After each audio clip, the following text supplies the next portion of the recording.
Hello my soul family, कैसे हो आप सब। मेरी सभी सोल फैमिली को जय श्री राम, जय नीम करोली बाबा। आज मैं अपनी सोल फैमिली को बताऊंगी अपना नेचर। किसके लिए? लड़कों के लिए। मैं मतलब कैसी थी। होता नहीं है कि कितनी बहनें ऐसी हैं, सबकी बात नहीं कर रही हूँ, कई बहनें ऐसी हैं जैसे होता नहीं, लड़कों से दोस्ती करना, लड़कों के पास उठना बैठना बहुत अच्छा लगता है उनको। लड़कों से दोस्ती करना आजकल तो नॉर्मल हो गया है, आजकल तो फैशन बन गया है। लेकिन मैं अपना नेचर बताऊंगी कि मेरे साथ की लड़कियां भी सोच लीजिए लड़कों से दोस्ती करती थी। मान लीजिए कोई लड़की है, अगर मान लीजिए उस दिन उसकी छुट्टी हो गई, क्लास अटेंड नहीं किया, तो कोई उसका कोर्स है, कुछ लिखना उखना है, कोई मान लीजिए एक्स्ट्रा क्लास हो गई किसी की, तो उसमें होता नहीं कि कॉपी बनाते हैं, उसमें लिखते वगैरह हैं। तो क्या होता था कि जैसे किसी का छूट जाता था तो लोग लड़कों से दोस्ती करते थे, उनसे कॉपी शेयर करते थे, अपनी कॉपियां लड़कों को दे देते थे। लेकिन सोचो मेरा नेचर कैसा था, मैं इतनी मतलब थोड़ी बचपन से ही ना थोड़ी जिद्दी थी मैं। उसकी स्टोरी मैं बनाऊंगी। तो जिद्दी थी और अकड़ू ही कह लीजिए।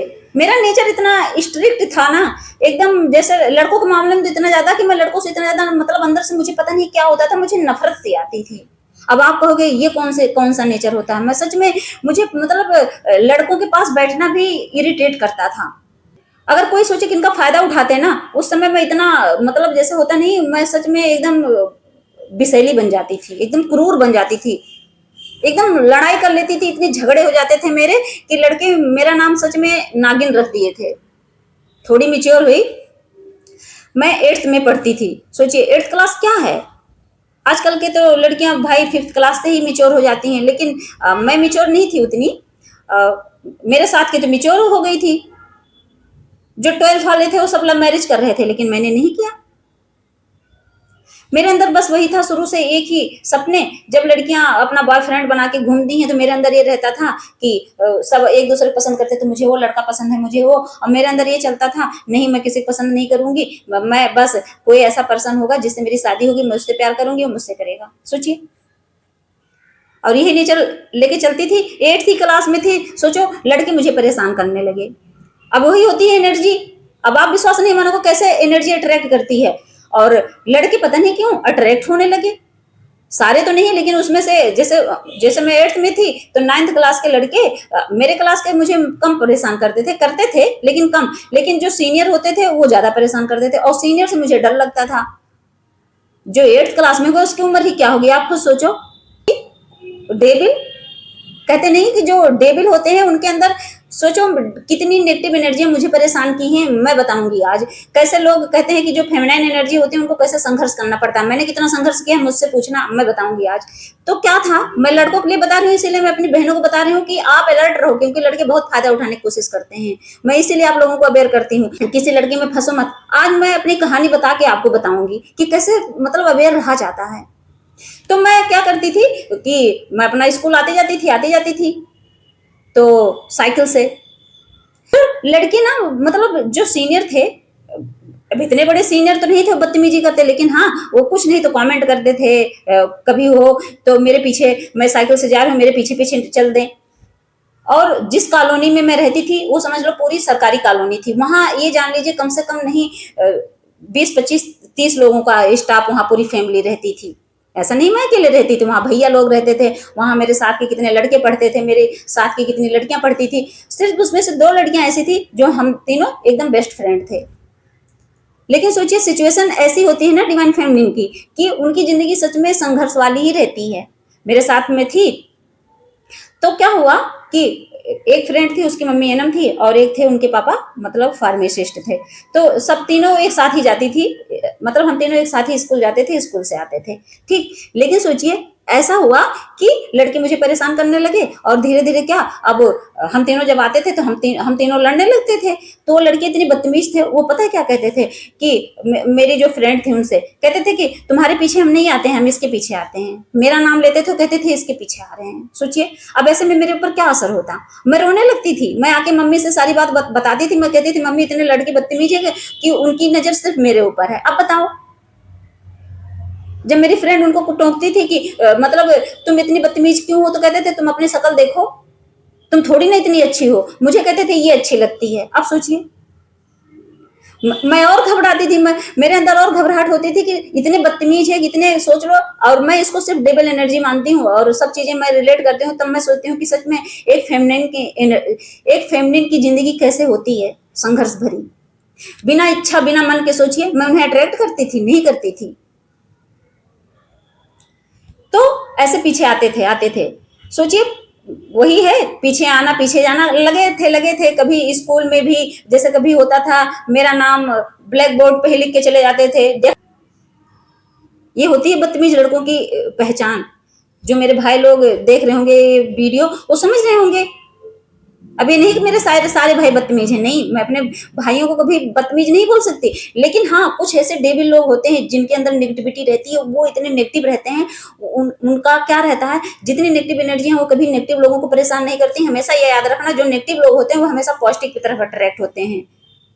वो बर्बादी करना चाहते हैं अच्छे लोगों को। चलते थे। अब मेरे अंदर भी किसकी एनर्जी थी, पावर इनकी थी। और वो भी भगवान की, अगर मैं बच्ची हूँ बचपन से ही, तो मेरे अंदर तो पावर रहेगी ना। मैं इतनी उग्र थी ना कि भले मैं रोती थी, भले उस समय कमजोर थी, नहीं हिम्मत पड़ती थी, आके मम्मी को पकड़ के रोने लगती थी कि मैं स्कूल ही नहीं जाऊंगी। और बल्कि इतनी सुविधा थी कि पापा ने घर में ही ट्यूशन वगैरह लगाया था, सर आते थे घर में ही पढ़ा के जाते थे। तो क्या था, ट्यूशन वगैरह घर में पढ़ती थी। उसके बाद क्या, पूरा साल बीत गया, फिर 8th के बाद 9th में गई, फिर वो परेशान करने लगे, फिर वही हरकतें। छुट्टी हुई, उसके बाद फिर हरकतें।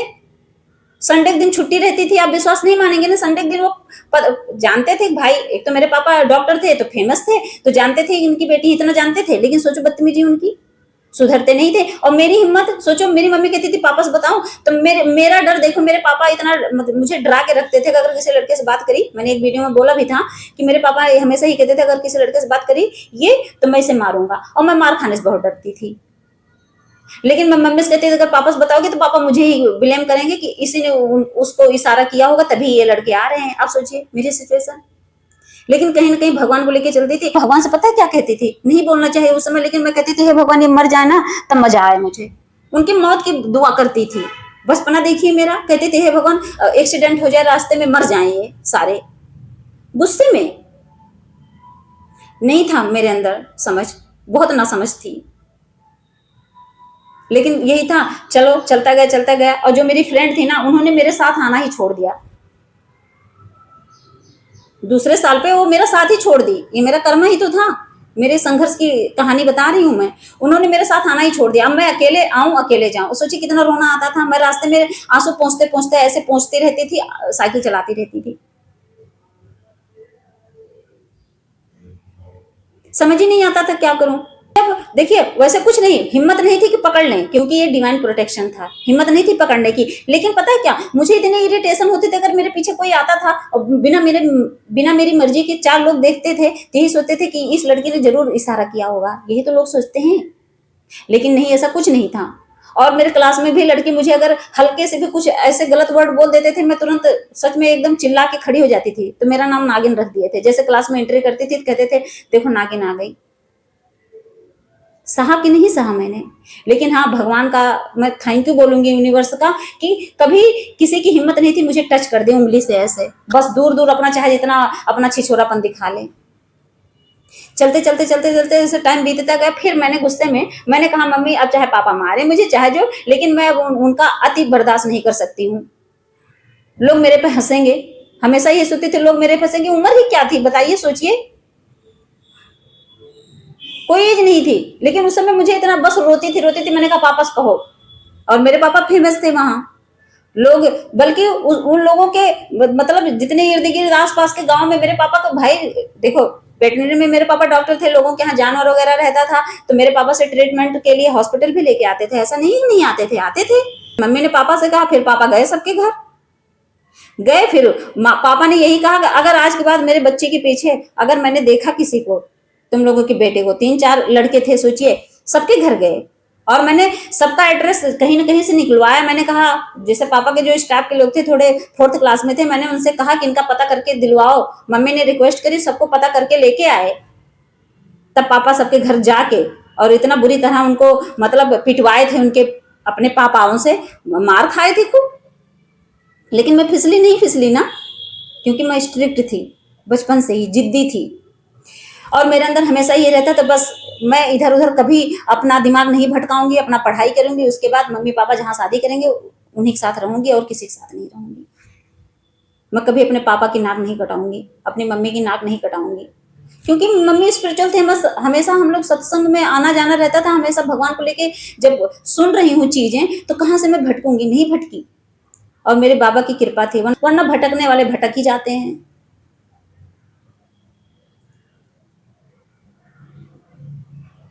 उसके बाद सोचिए, उसके बावजूद भी पापा ने सबको डांटा। सब लोग वहीं स्कूल में जब जाते थे, सीनियर तो थे ही, अब देखते ही रहते थे, लेकिन कुछ हिम्मत नहीं पड़ती थी। उसके बावजूद भी मैं क्या करती थी, मम्मी जब बोलती थी कि तुम डरती अगर ज्यादा हो तो क्या करना है कि डरो मत, लेकिन जो है अपना हिसाब से रहना, अपना सेफ रहना। तो मैं फिर भी मम्मी से कहती थी नहीं, मुझे एक डब्बी में मिर्ची पाउडर दे दो। सोचो इतना, मतलब इसीलिए मैं कहती हूँ डिवाइन फेमिनिन बचपन से ही बहुत केयरफुल रहती है। बहुत उनके अंदर सच में उम्र से ज्यादा, उनकी एज से ज्यादा उनके अंदर भगवान बुद्धि दे देते हैं। और ये चीजें मेरे अंदर बचपन से थी। तो मैं क्या करी, मैंने कहा मम्मी एक डब्बे में ना मुझे मिर्ची पाउडर दे दो। अगर मुझे वो छूने की कोशिश की जबरदस्ती, हो सकता है पापा उनको मार खिलवाए हो, पापा उनके घर में डांट के आए, अगर वो फायदा उठाएंगे तो मैं मिर्ची उनकी आंख में मारूंगी। और विश्वास नहीं मानेंगे, एक छोटा सा इतना चाकू रखती थी। क्या मैं उनका मर्डर कर देती? नहीं। लेकिन सोचो एक बचपना, एक मतलब एक उस बच्चे की मतलब एज क्या है, और वो डरी हुई है, तो इतना मतलब सेफ होकर मैं चलती थी। चाकू रखी थी, क्या मेरी हिम्मत थी मार देती? नहीं। लेकिन मेरे अंदर की इनसिक्योरिटी देखिए।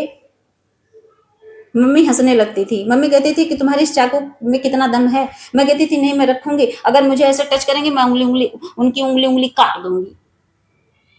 ये मेरा बचपना था।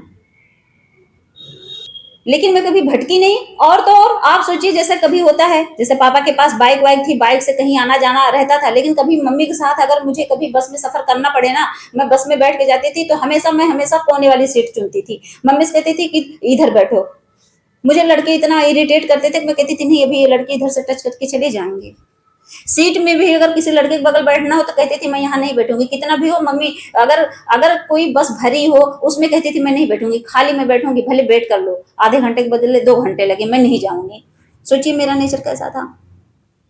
मैं बैठती नहीं थी भीड़ में। अभी तक मेरा नेचर ऐसा का ऐसा ही है। अगर कोई चलते फिरते मुझे कोई गलत कमेंट कर देता है, मैं सच में एकदम आग बबूला अंदर से हो जाती हूँ। मतलब जैसे कहते हैं ना कि इंसान का खून खौल जाता है, मेरा खून सच में खौल जाता है कि मैं इसके लिए कुछ सोच ही नहीं रही हूँ, ये क्यों मुझे गलत बोल रहा है। मुझे इस चीज की जिद हो जाती है। इसलिए अपनी बहनों से कहती हूँ कि हमेशा अपने अंदर एक सच में शक्ति वाली एनर्जी जगाइए। जब वो पावर आप जगाते हो ना, तो सच में आपका मन कभी भटक सकता ही नहीं, कभी नहीं भटकेगा, कोई भटका ही नहीं सकता। आप स्ट्रिक्ट बनो, तभी आप शेरनी बन पाओगे। क्योंकि शेरनी क्या करती है, शेरनी किसी गीदड़ या बिल्ली के पास जाती है? नहीं जाती। तो हमारे लिए तो सब गीदड़ और बिल्ली के समान ही है, कोई यहाँ हमारा अपना नहीं है।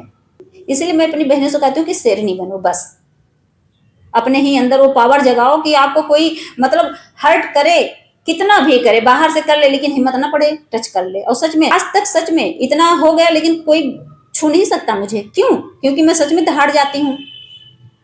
भले हाइट कम है, भले इंसान सोचता हो कि इसकी औकात क्या है, बाहर से लोग औकात सोचते हैं, लेकिन जब मैं बोल देती हूँ तो उसी दिन वो अपनी औकात समझ जाते हैं। मेरी आवाज में ही, मतलब ये नहीं करे कि मैं दहाड़ती हूँ तो लोग डर जाते हैं, नहीं, लेकिन मैं अपनी आवाज से ही चुप करवा देती हूँ। बोलते रहो तुम्हारा मुंह है। मान लीजिए कोई चलता फिरता गाली देके चला गया, तो मैं उसको पकड़ के क्या कर पाऊंगी? कुछ नहीं। जा, तुमने अपना मुंह सड़ाया, मेरा थोड़ी ना सड़ाया है। लेकिन हाँ, अंदर से मैं बहुत स्ट्रिक्ट हूँ। हिम्मत नहीं है कि कोई मुझे ऐसे टच नहीं कर सकता। मुंह से तो बहुत लोग हैं उल्टा बोल के चले गए चले गए, अगर सुन लेती हूँ तो जवाब दे देती हूँ। अब ऐसा है कोई बाइक से आया, उल्टा बोला और चला गया, तो कहाँ उसका पीछा कर पाऊंगी? लेकिन बर्दाश्त नहीं होता मुझसे, इतनी स्ट्रिक्ट थी। और आप लोग सोचते हो कि ऐसे ही चले आए उठ के मैं अपने पर्सन के पास, वही अपने डीएम के पास नहीं आई हूँ। कभी नहीं चाहती थी मैं ऐसा काम करूं कि मेरे घर वालों की नाक कटे, किसी की बेइज्जती हो, कुछ नहीं चाहती थी। लेकिन हाँ, वो बाबा की मर्जी थी तो मैं आ गई, वरना मैं कभी ना आती, क्योंकि मेरा नेचर ही ऐसा नहीं था। और तो और आप खुद सोचिए, उसके बाद जब मैं 11th में गई, 12th में गई, फिर क्या हुआ? फिर वहां भी सोचो, वहां आपको पता है कि नौकरी ऐसी थी पापा की कि अगर 2 साल वहां, 4 साल वहां, तो फिर पापा का ट्रांसफर हो जाता था। फिर मेरे पापा का ट्रांसफर हो गया जब मैंने 10th किया, उसके बाद फिर पापा का ट्रांसफर हो गया। फिर मैंने दूसरे स्कूल में एडमिशन लिया। अगर कोई रास्ते में कुछ बोल देता था, मैं सच में अंदर से डरती बहुत थी। मैं लड़कों से मतलब पता नहीं क्यों मुझे इतनी उलझन मच जाती थी। वहां भी कोई परेशान वैसे नहीं किया, लेकिन हाँ, एक बार एक लड़के ने उल्टा बोला। कुछ नहीं बोला था, सिर्फ बोला था हेलो डार्लिंग। बहुत बड़ी बात तो नहीं थी, लेकिन मेरे लिए वो बहुत बड़ी बात थी। इतनी बड़ी बात थी कि मैं घर जाके मम्मी से रोने लगी। मैंने कहा मुझे लग रहा है फिर पिछले जैसी स्टोरी यहाँ भी दोहराई जाएगी। तो मम्मी ने कहा थोड़ी हिम्मत रखो। मैंने कहा हिम्मत नहीं रखूंगी। मैं 1 महीने स्कूल ही नहीं गई, 1 महीने स्कूल ही नहीं गई।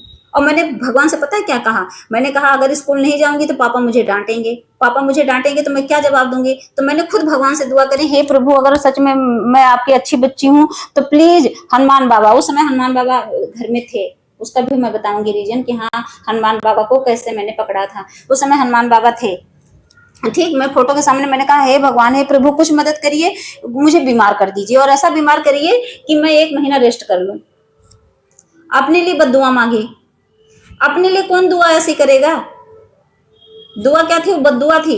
और मैंने सच में जब दुआ मांगी, उसके दूसरे दिन ही ना, आप विश्वास नहीं मानेंगे, मेरे कमर में मतलब जैसे होता नहीं मोच आना, अजीब सा मोच आया, नस चढ़ गई, ऐसी चढ़ी थी कि उसके बाद जब दर्द शुरू हुआ तो मम्मी कही कि पावर, तो मम्मी, तो मैं जब उठी तो मैंने कहा कि मेरे दर्द क्यों हो रहा है? तो मम्मी कह रही है और मांगो भगवान से दुआ, मिल गया प्रसाद, अब बैठो आराम से। तो मैंने कहा नहीं, अगर एक हल्का सा पेट दर्द भी होता है, बुखार भी होता है, तो तो क्या होता है, बड़ी इरिटेशन सी होती है। और सच में मैंने मांगी तो थी दुआ, लेकिन जब दर्द शुरू हुआ तो बड़ा उलझन मचे। अब सोचो, कमर में दर्द, इंसान फ्रेश होने जाता है, वहां भी उलझन, बैठ नहीं पाता, यहाँ भी उलझन, हर चीज में मेरा उठना बैठना पहाड़। मम्मी हंसती थी, मम्मी कहती थी और मांगो, तो मैं कहती थी भगवान अब ठीक कर दो, लेकिन मम्मी ने कहा हाँ, एक बार मांगो दुख, एक बार फिर सुख मांगो, अब झेलो। उसके बाद क्या था, फिर मैंने कहा चलो एक बहाना भी है, तो मेरे दर्द शुरू था, तो मैंने कहा मैं स्कूल नहीं जाऊंगी। सबका दर्द 2-4 दिन में ठीक हो जाता है। मेरा इंजेक्शन भी लगा, ट्रीटमेंट भी चला, मतलब ऑइंटमेंट वगैरह, जैसे उम्नी जेल वगैरह मलती थी, ठीक ही नहीं हो। बाद फिर अब देखो फिर कैसे चमत्कार हुआ। फिर मैंने कहा हे बाबा, कमर दर्द बड़ा दिक्कत दे रहा है, अगर बाथरूम वगैरह जाओ तो बड़ा पेन करता है, बाबा प्लीज ये दर्द यहाँ से यहाँ आ जाए तो ज्यादा सही है, क्योंकि कमर है, लेटने में बड़ी दिक्कत होती है, घुटने में रहेगा चल जाएगा। फिर क्या हुआ चमत्कार, आप हंसोगे। फिर वो दर्द सच में 1 हफ्ते बाद यहाँ आ गया, चला गया, यहाँ से दर्द घुटने में आ गया। अब घुटने में आया, पूरा मतलब दुख झेलते झेलते पूरे 1 महीने नहीं गई।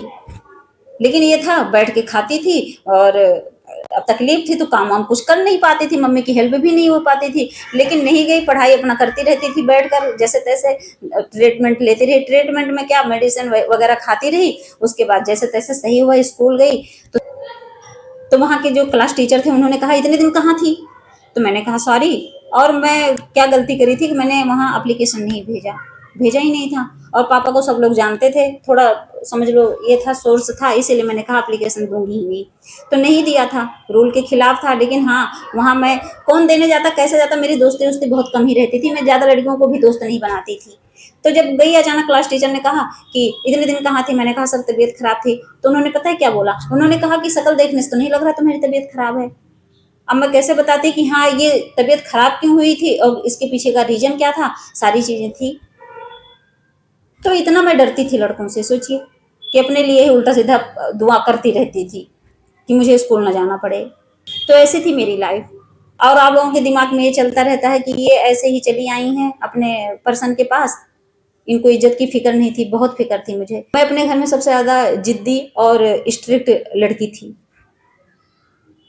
सब जानते थे मेरे परिवार में कि पूरी दुनिया इधर से उधर हो जाए, लेकिन ये लड़कों से बात नहीं करती है, ये लड़कों से हमेशा दूर रहती है। इस मामले में मेरे नाना दादा सब जानते थे कि ये बहुत मतलब जिद्दी है। मैं सच में शादी वादी में जाती थी, लोग जब पार्टी वगैरह में रहते हैं, लड़कों से हंसी मजाक करना, मैं एक कोने में अंदर ही बैठी रहती थी। लोग हंसी मजाक करते हैं, एक दूसरे से ठहाके लगाते हैं, लोग मुझे ढूंढते थे कि ये कहाँ गई। मैं ऐसी इंसान हूँ। फिर भी सोचिए, उसके बावजूद भी इतना सब कुछ हुआ कि मैं सच में ऐसी बन गई हूँ कि लोग मुझे जज कर रहे हैं, क्यों आई, कैसे आई। कोई बात नहीं, भगवान सब देखते हैं। मैं कुछ नहीं करती, जो ये कराते हैं वही मैं करती हूँ बस। मैं अपने भगवान की दास हूँ, अपने परमपिता की, उनकी बेटी हूँ बस, और मैं कुछ नहीं कहूँगी। जय श्री राम, जय नीम करोली बाबा।